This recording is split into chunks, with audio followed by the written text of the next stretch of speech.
Vous avez 90% des couples dans lesquels il y a souvent la bagarre, les couples dans lesquels il y a souvent des insultes quotidiennes, 90% des couples dans lesquels on s'insulte devant les enfants, on se bagarre, il n'y a pas la joie.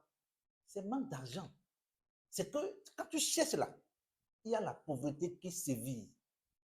Et quand tu cherches bien là, tu vas voir que soit les deux sont des salariés, ou bien un salarié et le salaire ne suffit pas. Moi, je n'ai rien contre les salariés. Je n'ai rien contre les salariés. Ce n'est pas que j'ai quelque chose contre les salariés. Mais à un moment donné de la vie, dans une famille, quelqu'un doit décider de devenir riche.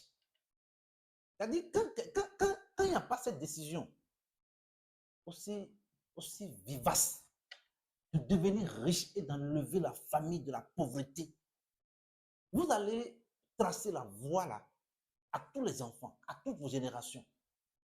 C'est pourquoi on voit des salariés, ils ont l'argent. Les gens trouvent l'argent, les missions. Mais à leur mort, l'argent s'écroule. La fortune s'écroule. Parce que ces idées-là, cette détermination de devenir riche là, personne n'a ça. Les parents n'ont pas ça.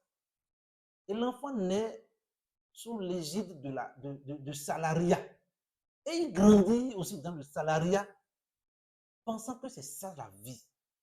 Non, quelqu'un doit prendre la décision dans une famille. Nous allons commencer par éduquer vos enfants dans ça. Quelqu'un doit prendre la décision de devenir riche. Et quand il prend cette décision-là, il commence par voir l'histoire de ceux qui ont bâti des empires en quittant de zéro. Quand tu prends par exemple les fouleurs, un Afro-Américain qui est devenu multimilliardaire avant de mourir. Mais Fuller était d'une famille extrêmement pauvre aux États-Unis. Extrêmement pauvre. Mais qu'est-ce qui a fait que Fuller a enlevé sa famille de la pauvreté extrême? Parce qu'à un moment donné, il s'est dit, Dieu n'a jamais créé une famille pauvre. Dieu n'a jamais créé une famille pauvre et une famille riche. C'est la décision. C'est quand quelqu'un décide fermement que c'est fini, abat la pauvreté. Mais il commence par lire les histoires de ceux qui sont devenus riches en partant de zéro.